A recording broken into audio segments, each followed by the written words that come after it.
Kitabu cha Waebrania sura ya 11 ule mstari wa 28.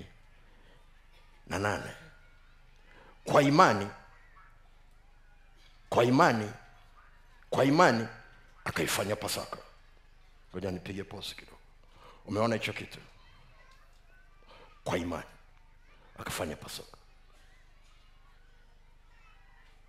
Kwa imani, kwa kuwa na uhakika ya mambo yatarajiwayo, yaliyosemwa juu ya kile kitakachotokea. Pasaka akifanyika, akamfanya Pasaka. Ngoja nirudie tena. Kwa imani akafanya Pasaka. Sio kwa kubahatisha. Kwa imani akafanya Pasaka. Sio kwa kukopi. Kwa imani akafanya Pasaka. Imani maana yake nini? Kwa kuwa na hakika ya yale anayotarajia, bayana na ya mambo yasiyoonekana, juu ya kila alichoambiwa kwamba kitatokea akimfanya Pasaka. Akafanya Pasaka. Imani huja kwa kusikia. Ndio maana Mungu alitangaza kwanza kwenye sura ya 11 ya kitabu cha Kutoka, akiwaeleza juu ya kwamba bado liko piga moja, akawaeleza na vitu atakavyofanya. Akaendelea sura ya 12, alikuwa anawatengenezea imani ndani yao. Walikuwa na uamuzi na kumwambia Mungu, una uhakika na kitu unachosema? Tumekaa hapa miaka 400. Tumekaa hapa miaka 400. Sisi ni kizazi cha 4. Una uhakika na kitu unachosema? Ni rahisi sana kama umepita kwenye tatizo la kurithi, la kukwama, kwa sababu ya kitu ambacho hata wewe mwenyewe hujui ulikosea wapi au unakosea wapi, lakini unaona kinafanana kwenye familia. Unabaki kukwama na kusema sasa hiki ndio kitu cha familia, ni kitu cha kurithi. Na ndio maana kwenye familia watu wengi sana wakitaka, siku hizi vijana hawafanyagi hicho kitu.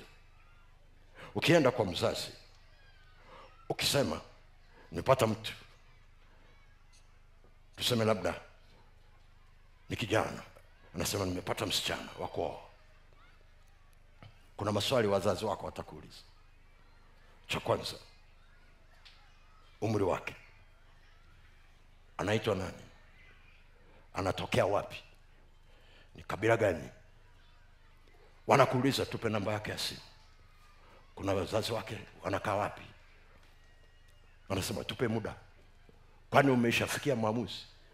Shida vijana wanaenda kusema kwa wazee wameshaamua, na inakuwa ngumu sana kutaka kubadilisha, lakini kwa sababu hawajajua gharama yake.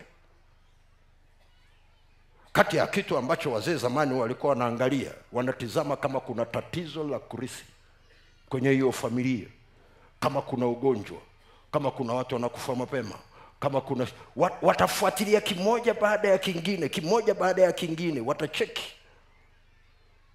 Watakuja kukuletea taarifa mezani kwamba bwana tumeona 1 2 3, ushauri wetu tafuta mwingine. Alafu sasa ndio unaanza kutoa siri. Mbona tumefika mbali sana.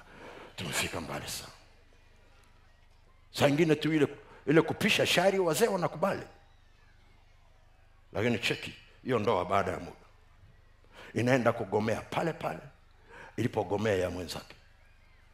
Inagomea pale pale ilipogomea mwenzake. Tatizo kwa kufanana.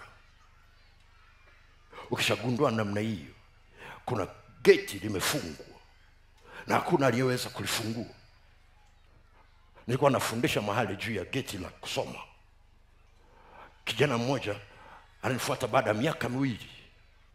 Akasema nilikuja kwenye semina yako, nilikuwa kidato cha 4. Nilikuelewa kitu ulichosema, kwa sababu hakuna mtu kwenye familia aliyevuka kidato cha 4, hayupo. Anasema nikaamua kuweka kwenye matendo kile ulichonifundisha kwenye ile semina. Anasema nikafaulu, sasa namaliza form 6. Na anasema sitaishia hapa, nitaenda chuo kikuu. Lakini wengi wanafikiri ni kitu cha kawaida kuona unafika kiwango fulani, kila mmoja anaishi hapo. Inamaanisha kuna kitu cha kifamilia cha kurithi kimefunga hapo. Kwa hiyo muda huo ukifika, hilo geti linakataa kuwapisha kupita. na inakuwa ni shida kubwa. Ndio maana ninakwambia kwa imani akafanya Pasaka. Maana sio kitu tu cha kusema ngoja niombe tu, ngoja niombe. Sio swala la kuomba tu. Imani yako iko wapi?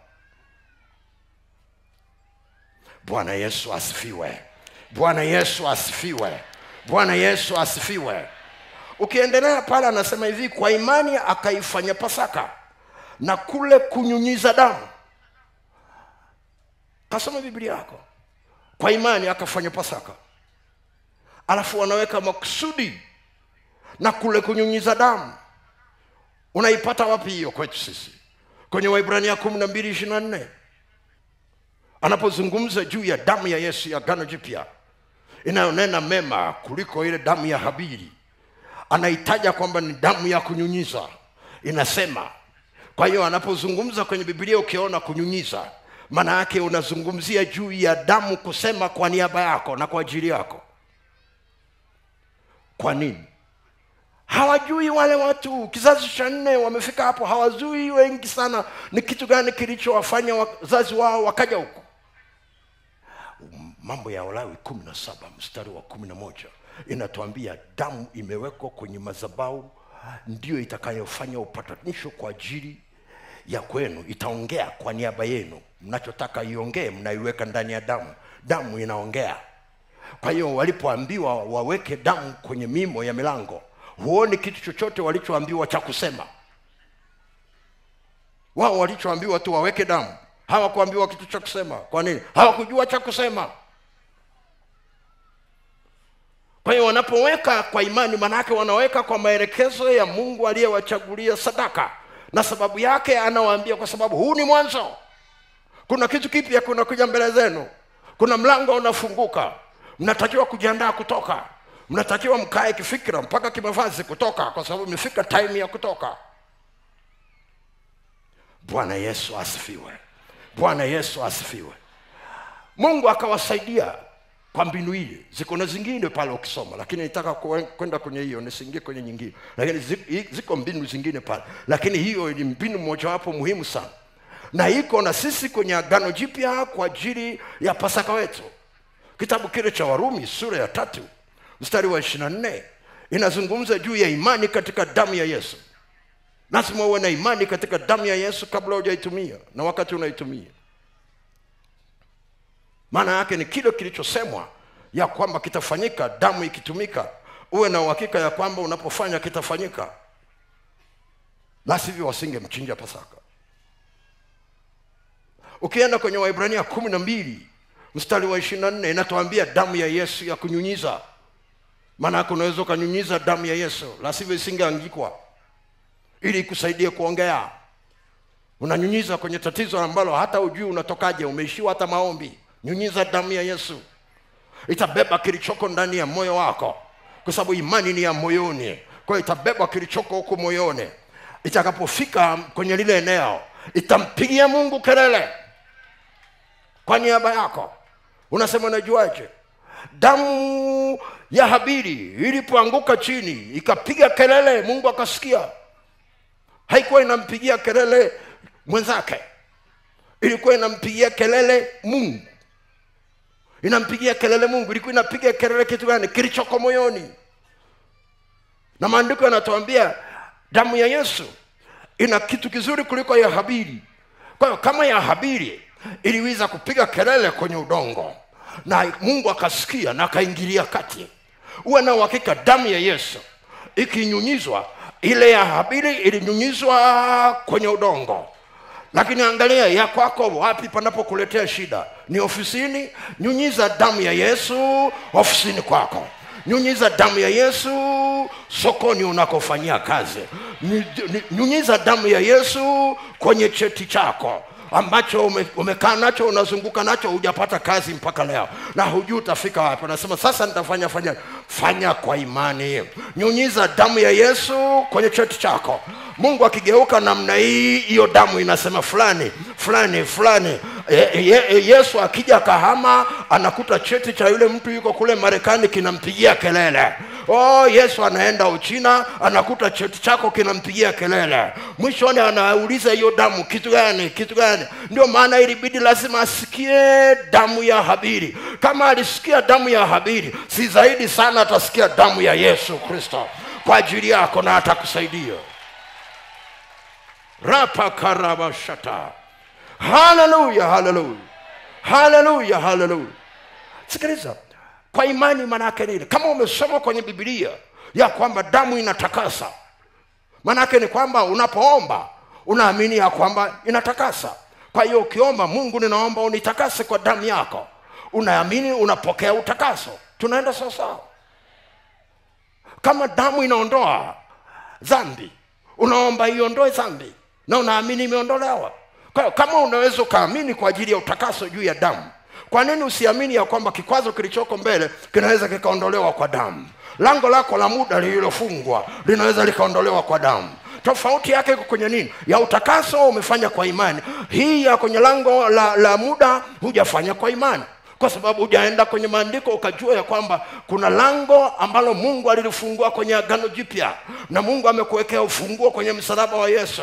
Mungu amekuwekea damu yake kama sadaka ya kukusaidia kuachilia pale. Na ndio maana wale wa upande mwingine wanaachiaga sadaka kwenye malango, wanaachia sadaka kwenye malango. Kwa nini? Ili inene mema kwa ajili ya wakwao. Na sisi tunayo sadaka.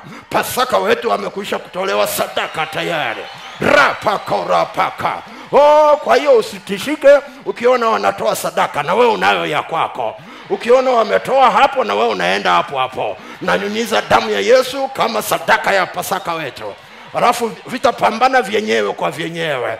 Kisikusumbue, wewe rudi nyumbani ukimwimbia Bwana na mtukuza Bwana kwa ajili ya damu yake na kumshangilia. Utashangaa kinachotokea. Kesho unaona kile kilichokuwa kinakupinga kimeondoka.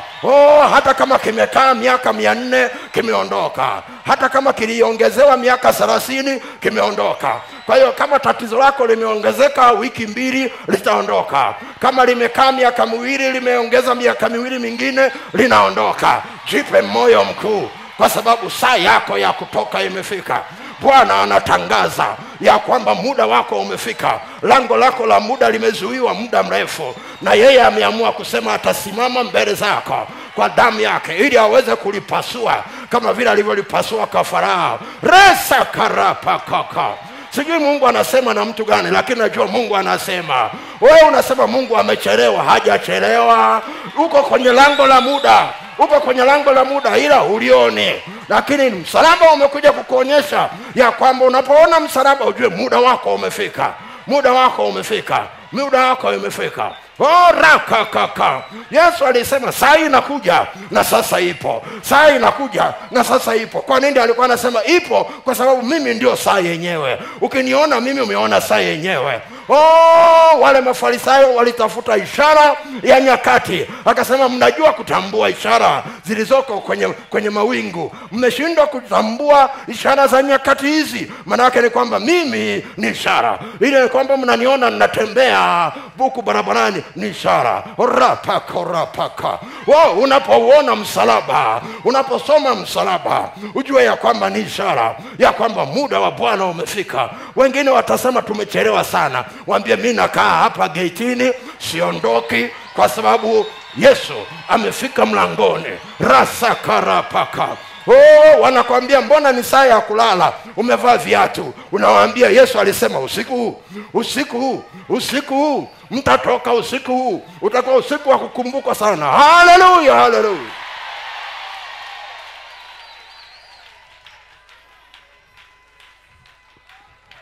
Karabashaka rakakoroboseke. Farao alipokuwa anawaachia siku ile usiku, hakujua kwamba anaachia taifa, hakujua. Lakini taifa lilitoka. Limesubiriwa miaka na miaka, lakini time ilifika. Kuna mfumo. Umetamani sana kuwa na kitu cha kwako, umetamani kuwa na shule ya kwako. Saa imefika Mungu akufungulie shule ya kwako. Rapakorabashaka. Wao umetamani kuwa na duka la kwako na hujajua unaanzia wapi unatokea wapi. Msalaba ni lango. Rasakarapakoko. Mungu ninatafuta duka hapa Kahama, achilia damu ya Yesu kwenye mitaa ya Kahama na Mungu atakufungulia fremu ya kwako. Rasekarabashakarabasa. Rapakoroboseka. Rekaparabasaka. Rapakoroboshaka. Ndio maana ukifika mahali ukiona kila wakati unajiuliza sasa hapa ndio ninafanya nini, kumbuka msalaba. Likisha kuja ndani yako swali kwamba katika hili ndio unafanya nini, kumbuka msalaba. Kwa sababu kwenye msalaba kuna mlango. Kuna mlango wa kutokea na kuna mlango wa kukulinda. Rapakorabasaka. Na kuna mlango wa kuingilia kwa ajili ya kitu kipya ambacho Mungu amekupangia. Ndio maana unaposoma msalaba, jipe moyo mkuu, imani yako itembee kifua mbele, kwa sababu Mungu ameamua kukusaidia na hakuna kitakachozuia. Na wakati unatembea na msalaba, uwe na uhakika Yesu atakuwa mbele. Unajuaje? Kwa sababu alisema atakuwa mtangulizi, na anapokuwa mtangulizi maana yake wewe unafuata. Na kama wewe unafuata, inamaanisha kama mbele kuna simba, watakutana na Yesu kwanza. Kama mbele kuna shimo, litakutana na Yesu kwanza. Kama kuna kikwazo, litakutana na Yesu kwanza. Kwa hiyo usione kikwazo ukiogopa wakati Yesu akisema njoo nifuate. Wewe fuata, uwe na uhakika utapita. Kama hakuna boti na kuna maji, uwe na uhakika ya kwamba Mungu atakufungulia njia mahali ambapo hakuna njia. Atafungua mlango mahali ambapo hakuna mlango. Atakuinulia watu mahali ambapo hujui mtu yoyote. Atakusaidia mtaji mahali ambapo huna mtaji wowote. Resekarabashatarabaka.